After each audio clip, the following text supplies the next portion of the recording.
Welcome to Agent of Wealth Podcast with Marc Bautis from Bautis Financial. In this podcast, Marc helps small business owners and retirees overcome the multiple wealth planning challenges involved in your financial life. We do this by creating comprehensive wealth management plans to guide you towards financial freedom, ensure you never run out of money, and help create a balance in life that prioritizes what is most important to you. Join us for this journey as Marc draws from years of expertise and guest experts to solve the multiple wealth planning issues involved in your financial life.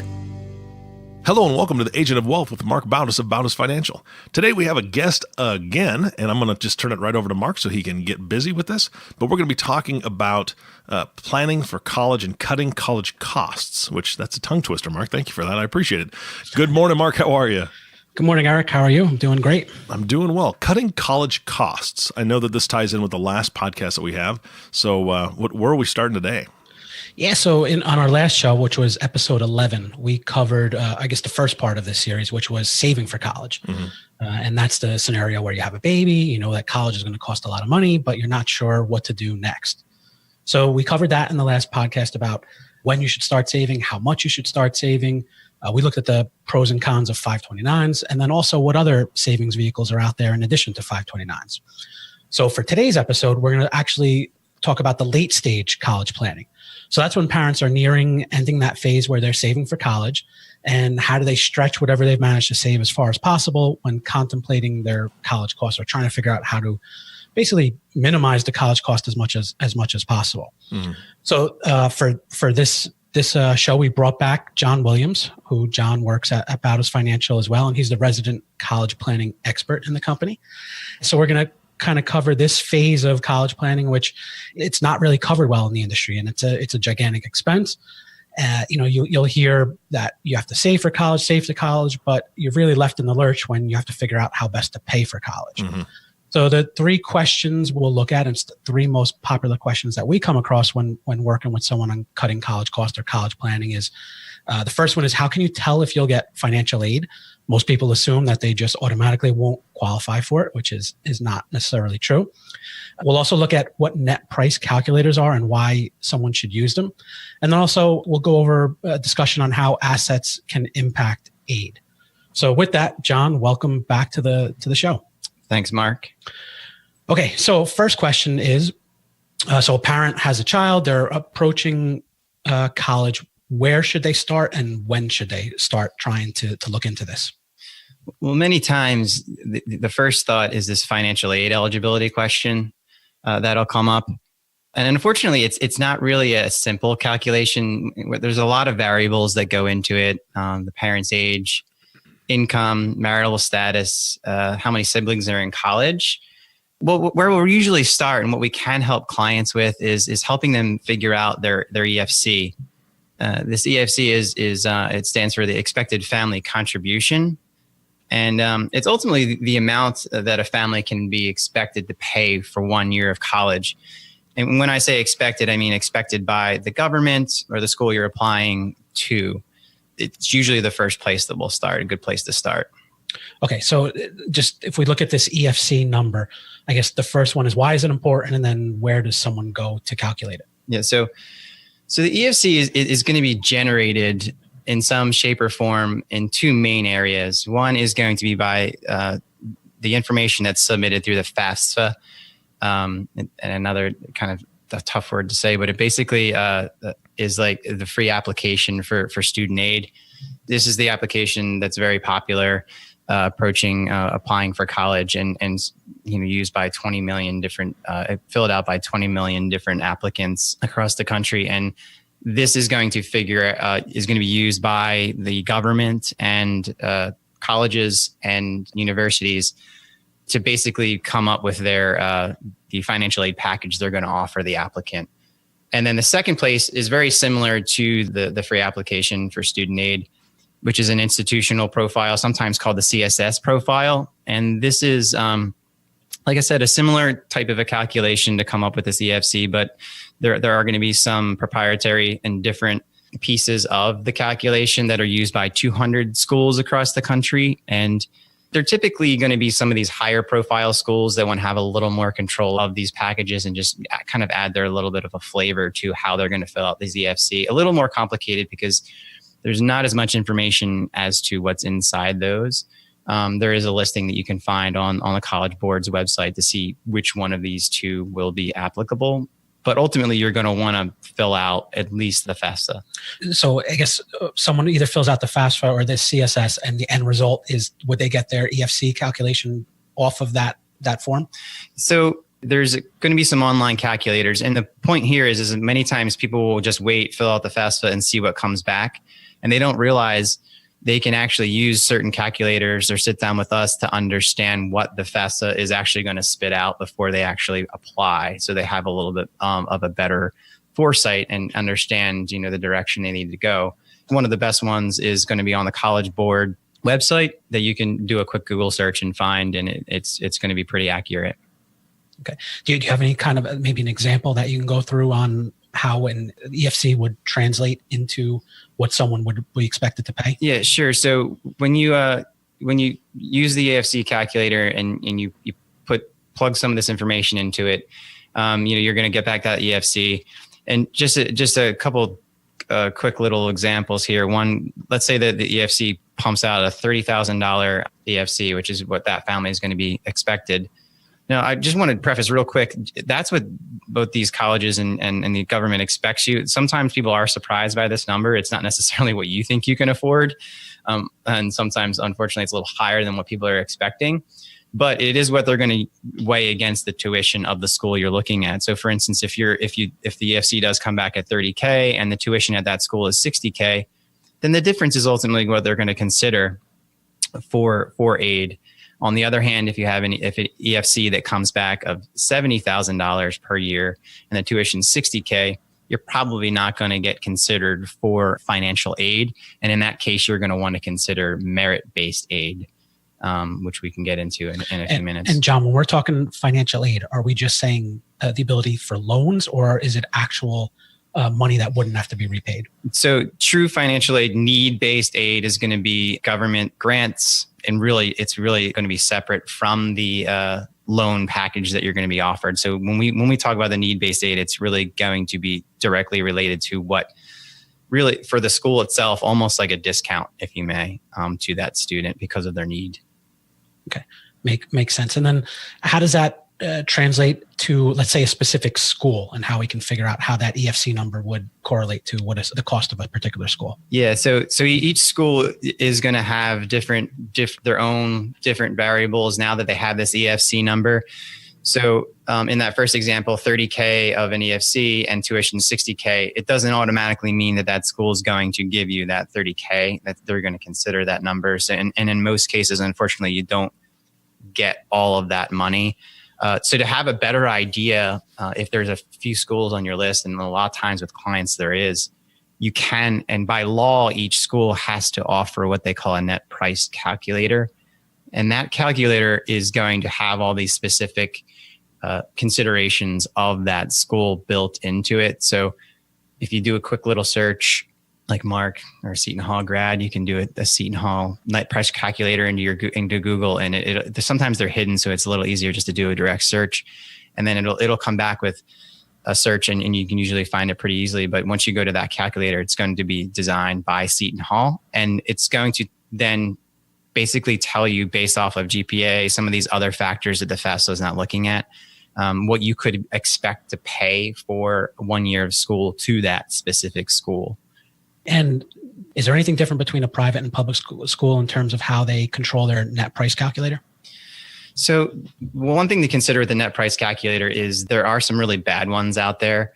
So it does behoove the school to make it as accurate as possible, because here they're offering this information to these students that are coming in. So for them to fudge it or make it any less accurate is not going to be, is really not going to benefit anyone in that equation, because for the applicant to get the wrong idea as to how much it might cost them in the long run is really not, and you can actually, when you get to the actual web, one of the things I will say is the net price calculator, if it takes you like less than a minute to fill out, it's probably not very accurate.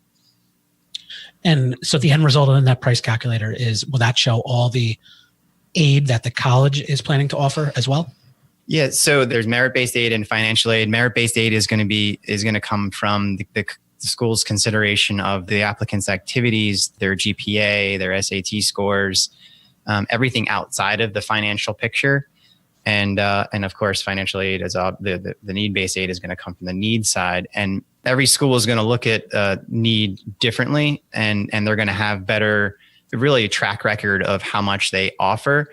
And just a quick example would be if I'm applying to a school, students typically want to be in cities by the water, and those schools will actually be are going to offer less aid because, quite frankly, they don't have to offer as much aid. So you compare that to a school that might be in the middle or the Midwest. It might be a very good school.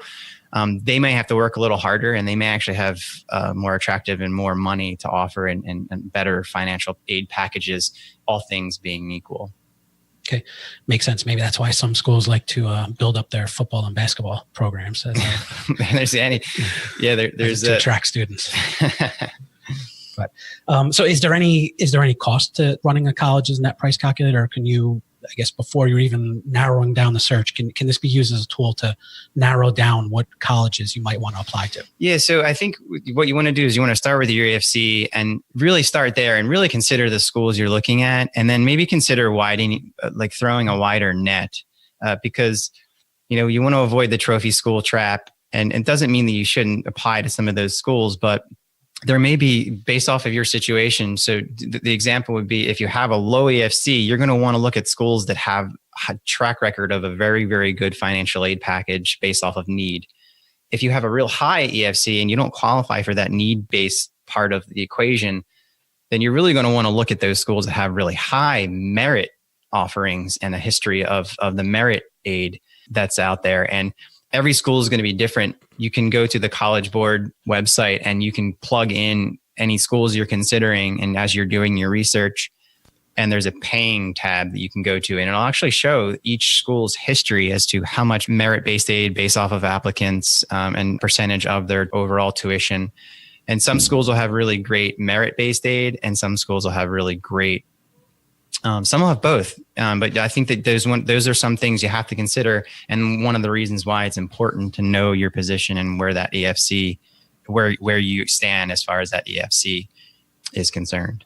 Okay, and I know with regards to the EFC, we get this question all the time about how will someone's investments or their assets impact their EFC? Is it a big impact to it? Yeah, it certainly does come into play, but I have to say that this is probably one of the biggest hangups that people have, and there's a lot of misinformation out there. Even though it does come into play, I have to say it doesn't come into play as big as some people might think. And with that said, the income of the family is going to be a much, much bigger factor in these calculations as far as the need-based aid is concerned. Okay, so yeah, definitely income is a big factor. On the assets or the investment side, is everything counted against a parent, or are there any things, a type of assets that can be excluded from the calculation? Yeah, perfect question. So like there's included. So just to give you a quick little example, the income itself, the after-tax income that a family has is going to be roughly, and it's a rough number, so don't take my word for it, but it's going to be counted for about 20%.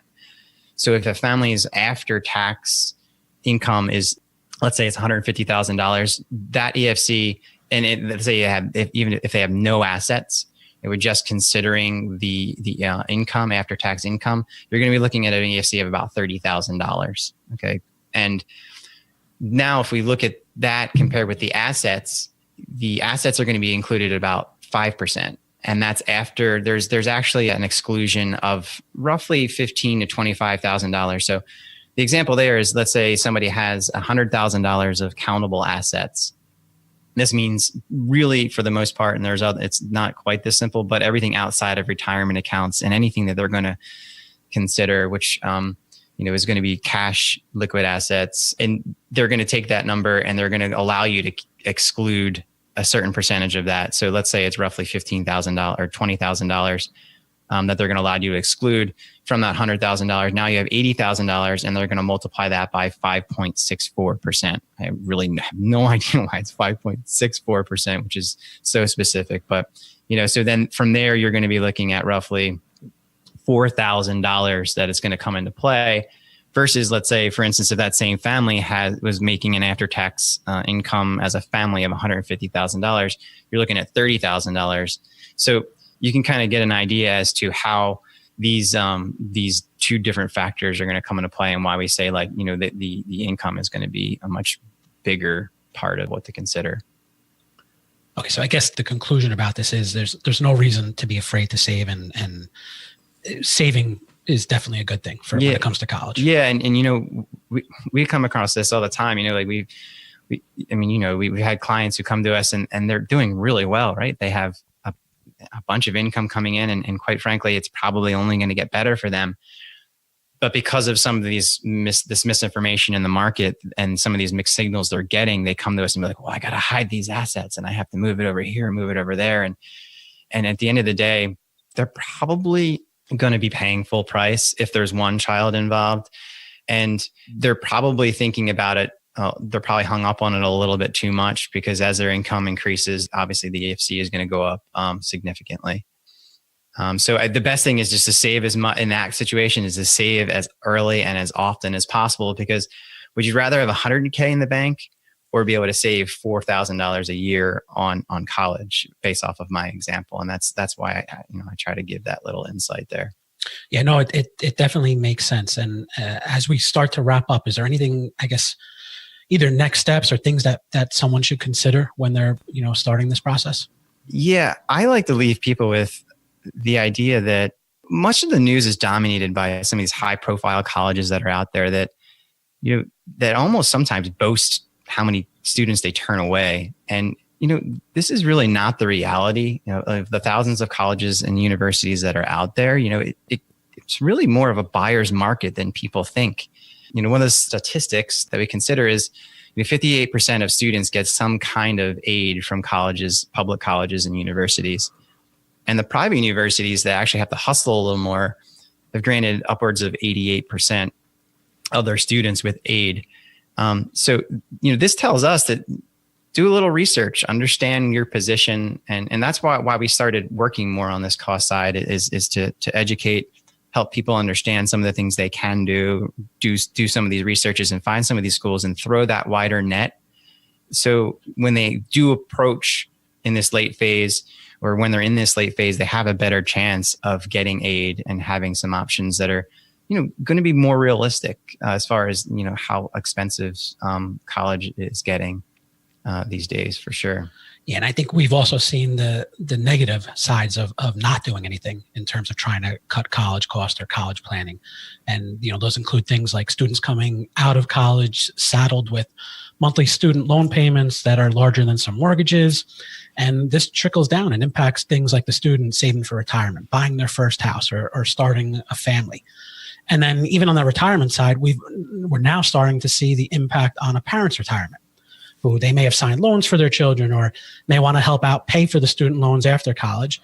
And now their retirement is impacted by this. So I think the important thing is take that step, figure out what you can do to improve the cost of college that you have to pay.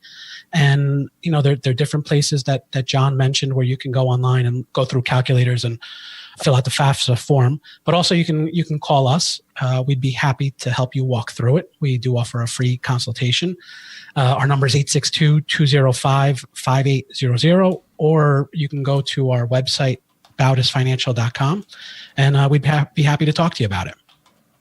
Guys, that was fantastic. And I know that today's podcast is really geared toward the parents, but just from my own experience, I've worked with young people for a very, very long time. I know there's things that the kids can do also to contribute to this process, not only just, the important research that you guys were talking about, but there are books out there, and I know that you can get them on Amazon. I think one of them is called The Ultimate Scholarship Book, and they come out with that every year.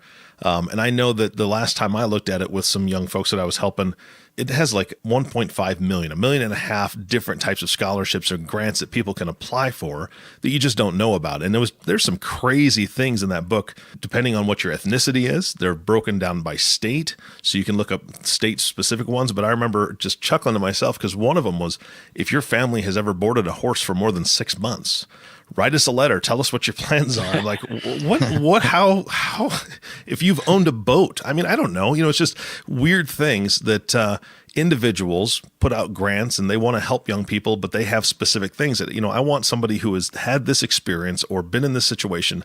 I want to help that type of person get ahead.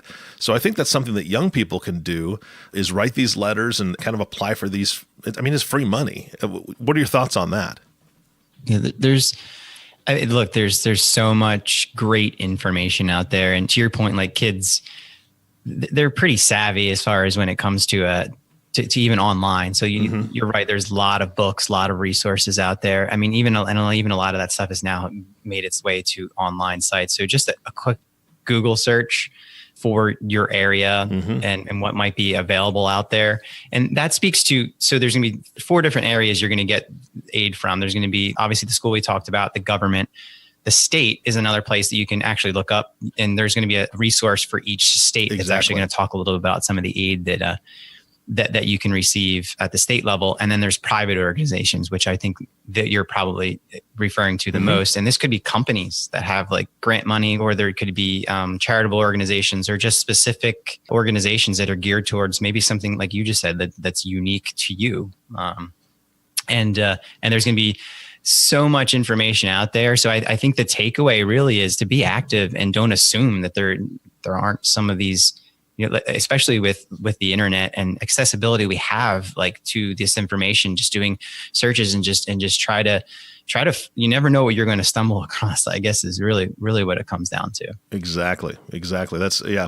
And there's so much that can be found, and it just does take, grab the shovel, do some digging, and that's what it's going to come down to. So, and I think that having those conversations, that's really why I think we wanted to incorporate this into our planning process, is not only to add a whole nother layer of education and resource that we offer our clients, but like to encourage, these types of things where, you find a $5,000 grant that maybe wasn't there. That's $5,000 you don't have to save, and it's just that simple. Yeah, absolutely.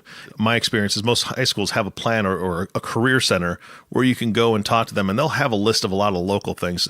One of the ones around here is the Omaha World Herald gives thousands and thousands of dollars away in a grant that's, you don't have to pay back, but it's for people that are going to be doing writing in college. Well, most people do writing, so there's a lot of different categories that you can look at, but they want people to kind of write some short stories, submit them, and then tell what they're going to be doing in their career that's going to help them to be a better writer. And they'll give grants for that, so that's a local organization that maybe people just don't think about or know about until they ask those questions or do that digging. So, yeah, and I think every state and every little town, there's a lot of people that want to help young folks get this education and not be in tremendous debt when they're out of college. So I agree. That's great. Yeah, anything to avoid that for sure. Yeah, no kidding. All right, guys, again, thank you for your time. This was fantastic. And thank you all for listening to the Agent of Wealth podcast with Marc Bautis. If you have not subscribed to the podcast yet, please click the subscribe now button below. This way, when Marc comes out with a new podcast, it'll show up directly on your listening device. This makes it much easier to share these podcasts with your friends and family. And if you've got friends or family that are looking for college and they're getting to that, their kids are getting to that age, this is definitely information they need to hear, and they need to be reaching out to Marc's office. Again, thanks for listening today. For everyone at Bautis Financial, this is Eric Johnson reminding you to live your best day every day. And we'll see you next time. Thank you for listening to the Agent of Wealth podcast. Click the subscribe button below to be notified when new episodes become available. The information covered and posted represents the views and opinions of the guest and does not necessarily represent the views or opinions of Bautis Financial. The content has been made available for informational and educational purposes only. The content is not intended to be a substitute for professional investing advice. Always seek the advice of your financial advisor or other qualified financial service provider with any questions you may have regarding your investment and financial planning.